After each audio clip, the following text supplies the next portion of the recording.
Welcome everyone. So this will be the last class of this chapter atom. Previously we have discussed all the theory part, means we have covered the entire syllabus, and in last class we discussed few numerical problems and also we solved the numerical problems. Basically in this class we will also solve some other type of question, that may be numerical question, that may be MCQ type question. So few question we will also handle today, and by that way this chapter will be completed. Okay, so let me start with some question. Okay, so the first question is, this is a numerical question. Let me first write the question and then we will solve that. Often the first Bohr orbit, no, Bohr radius, not, that means the Bohr orbit, and the ground state energy of a, and the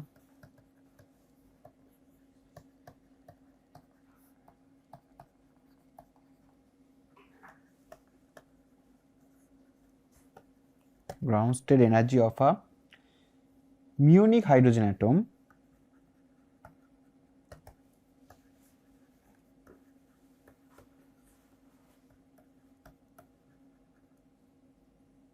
okay. What is Munich hydrogen atom? That is also mentioned here. An atom in which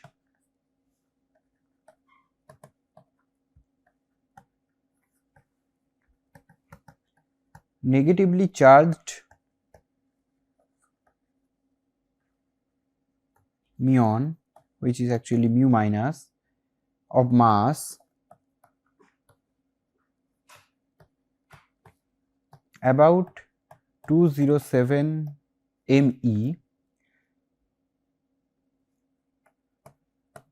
orbits around a proton. This information is given. Now we have to find out the first Bohr radius and the ground state energy. Okay, so that means a hydrogen atom, it's also a hydrogen atom, but we know in hydrogen atom there is only electrons, but here also negatively charged muon, that is another kind of negatively charged particle. Electron is also a negatively charged particle, muon, and there are lots of other negatively charged particle also now discovered. One of them is muon. That muon has mass 27 times of electron, and it's also negatively charged particle, it's also orbits around the proton. Now what is given, that mass of muon is actually 27 ME. This information we know. Okay, what was the value of R? That we have to keep in mind. If you remember, that whole derivation was done considering electron as a negatively charged particle, right? There was nothing as such special for the electron. That was in general derivation. It may, we are considering around nucleus, that means around proton, because in hydrogen there is no neutron, so around nucleus electron was revolving. Electron means a negatively charged particle. If it is instead of electron it's the muon, then also overall derivation will be same. Okay, just the mass and the charge of the muon will be different.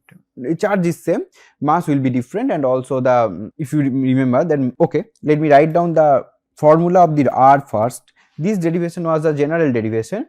So the formula was R equals to epsilon naught n square h square pi m z square. This was the derivation. Okay, so what was Z? This is hydrogen atom, so Z should be 1. So let me remove the Z first. So this should be the formula. What is E here? E is the charge. Now both are negatively charged. Muon is also negatively charged, electron is also negatively charged, so charge will be same. So this will be common part. M will be different for the muon and the electron cases. Then what we can write? So what we can write, that R for electron, this should be this will be Me, but if instead of R, if it is muon, then everything will be same, the formula. just the formula will be, this is okay, this is for Rn of the electron, this is Rn of the muon. These problems are quite the problems we'll discuss today, these problems are not very straightforward. This is some kind of different type of problem, so that's why it's very important to handle this kind of problem. This is m mu and E square, because E will be the same. So this will be the formula. Now we have to find out the first Bohr orbit. First Bohr orbit means r equals to 1, right?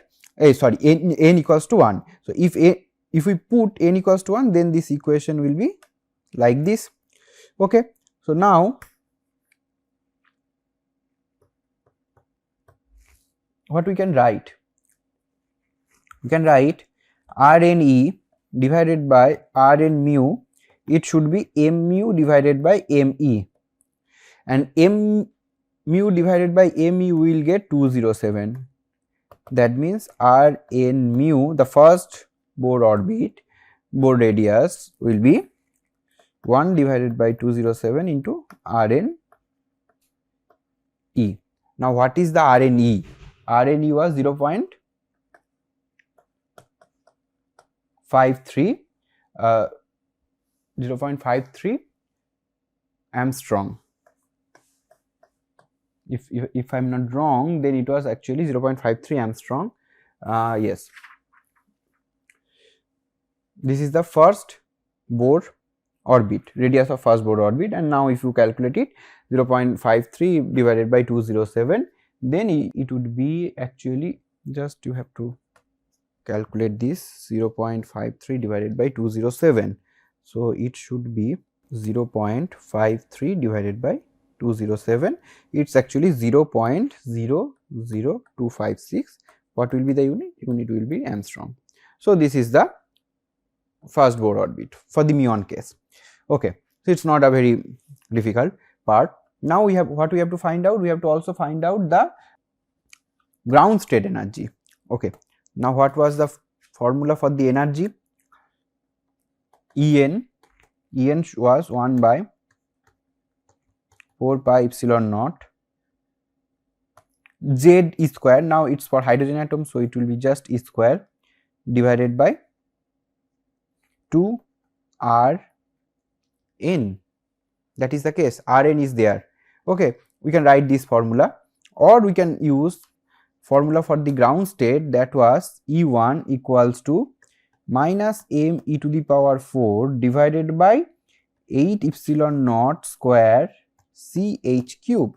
Now you can see everything is same for electron and for the muon case, only mass will be different. So just we have to take that ratio again in the similar note. So now we can write E1 electron divided by E1 muon, it should be the m electron divided by m of muon. So it is again 1 by 207, but this time we have to find out this. So it will be 207 into E1E. So it is, now what is E1E? Minus 13.6 electron volt. So 207 into 13.6 in the electron volt unit. So it will be 207 into 13.6. So it is 2815.2 electron volt. So this will be the 2.8152 kilo electron volt. So this is the energy. Okay, this would be the energy, ground state energy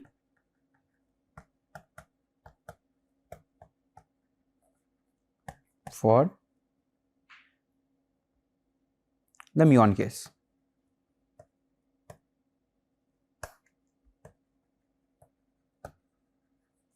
Okay, now let's move to the another question, another numerical question. Let's say, let me find out a question first. Okay, question number 2. Hydrogen atom in ground state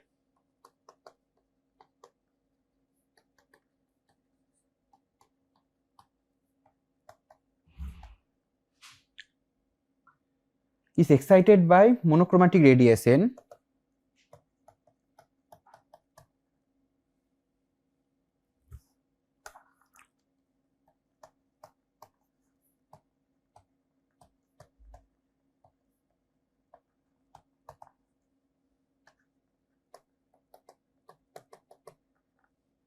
okay, monochromatic radiation of lambda. Lambda is given by which the hydrogen atom is excited strong. So this is also a very interesting question. Number of spectral lines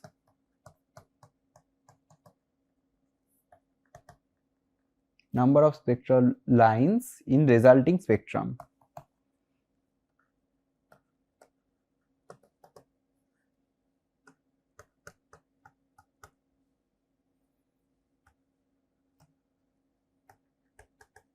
Will be okay. So first the excitation occurs, right? Excitation occurs from the ground state n equals to 1, but we don't know the final state. Let's say that is n, and that energy gap del E, that energy is provided by this wavelength. So del E should be hc by lambda, and we know that hc by lambda equals to, what should be the formula? We know that it should be equals to that energy gap, which is En minus E1, okay, that we know. So from here we can write 1 by lambda equals to the Rydberg constant R into, because we know the form of E, right, the E for energy, that En was some En has the form in terms of the Rydberg constant. So if we put that, then we can obtain this value, but we know the formula directly, we can use that formula, otherwise we can derive, but it's better to remember that formula, otherwise we have to derive that formula again and again. So En equals to minus RCH, this is the formula, okay. E1 equals to, right, not En, this is E1 equals to minus RCH for the ground state, okay. And if there is En, then there will be RCH by n square, okay. If you put that, then also you can obtain, otherwise you have to do this. Let me do hc by lambda, then it will be minus RCH will be common, 1 minus n square divided by 1 minus 1 square, okay. So HCHC will be cancelled out, so that formula is needed, 1 by lambda equals to R into 1 by 1 square minus 1 by n square, okay. Now this lambda is given, R also known to us. What is the value of R? R is the Rydberg constant, R is the Rydberg constant, and the value of Rydberg constant is 109706 in centimeter inverse, if I am not wrong, in centimeter inverse, but we have to now convert it. The lambda is given in terms of Armstrong. So 1 by lambda will be 1 by 975. So okay, let me do first like this. This is 1 n squared is equal to 1 by R lambda. So R lambda should be unitless, because lambda is in the unit of length and R is in the unit of length inverse. So ultimately R lambda should not have any unit, but lambda is in terms of Armstrong and R in terms of centimeter inverse, so we have to convert it. Let me first convert it. If lambda is 975 Armstrong, so equals to 975 into 10 to the power minus 8 centimeter, we know. So if you put it, then we will obtain 975 into 10 to the power minus 8 into 109706. So it will be 975 into 10 to the power minus 8 into 109706. So it actually appears 0.934. Okay, so this is 0.934. Now just this is 1 minus 1 by n square, so 1 by n square should be 1 minus 0.934, right. So it's actually 0.065, then n square will be 1 by 0.065, which is 15.3. 3, 6, around 16. So we can write n is approximately 4. So this is actually 4. So in between there are 2 states, n equals to 2, n equals to 3. Now they asked that in the spectrum, atomic spectrum, number of spectral line, how would you find that? For that there is a formula, but let's do it without using that formula, then we will understand the formula. Okay, that will be much better. There are some possibilities. First, 4 to 1, there may be a transition. Again 4 to 2 or 4 to 3. From energy level 4 there are 3 transitions possible, right? Okay. Now again from 3 to 2 transition is also possible. Okay. 3 to 1 transition is also possible, and one more transition will be possible, that is 2 to 1. So there will be 6 possible transition. How I can calculate that? Like this, let's say it's in the 4th state, 4. It can go to 4 to 1 directly, okay, or 4 to 2 or 4 to 3. Now it can also go 3 to 2 or 3 to 1 directly, and also 2 to 1. These 6 transition will be possible. So it's eventually draw like this. You can draw. If you draw properly, then it will be like, it is 4 to 3, 4 to 2 or 4 to 1, 3 to 2, 2 to 1, 3 to 1. So you can see there are 6 lines, 6 arrows, 1, 2, 3, 4, 5, 6. So 6 transition will be possible. Now you can calculate it without doing explicitly. You can use the formula. That formula is NC2. This is the number of lines. Why this is NC2? NC2 means if you read the permutation combination part, this is the combination, and this will be n factorial divided by 2 factorial, n minus 2 factorial. Here n is 4, n means the higher level. So it will be 4C2. So it will be 4 factorial divided by 2 factorial into 2 factorial, it will be 6. But how this formula arises, just look at it. Why 2? Because the transition should occur between any 2 levels, that's why 2. So we have to take pair of 2. There are 4 numbers, 4, 3, 2, 1 here in case of this 4C2. Otherwise in case of n there will be n numbers, but here, so among these 4 numbers we have to take in pair of 2 numbers. It may be 4, 3, it may be 4, 2, it may be 4, 1, it may be 3, 2, it may be 3, 1, it may be 2, 1. There will be 6 possible combination that is given by this formula, and essentially each combination will suggest each transition. This means that 4 to 3 transition, this signifies 4 to 2 transition, this is 4 to 1, 3 to 2, 3 to 1 and 2 to 1. So essentially there will be 6 transition. So we can use directly this formula, otherwise we can break it and can do it. Now it's not possible if n is, let's say 10 or let's say 7, then it's difficult to do, because by hand 7 to 6, 6 to this is not very easy. Instead, then in that case we should use this formula 7C2, then it will be 7 factorial, 2 factorial, 5 factorial. Just we have to find out the n, the excited level, then we have to just use this formula. Then it will be 6 into 7 by 2, it will be 21. There will be 21 transitions. So in this way you can do this type of problems. This problem is very frequent in various competitive exam. So let me stop here in this part. In next part also we will do some other numerical problems as well, different kind of numerical problems. Then we'll again carry forward from there. Okay, thank you. We'll meet in the next part again.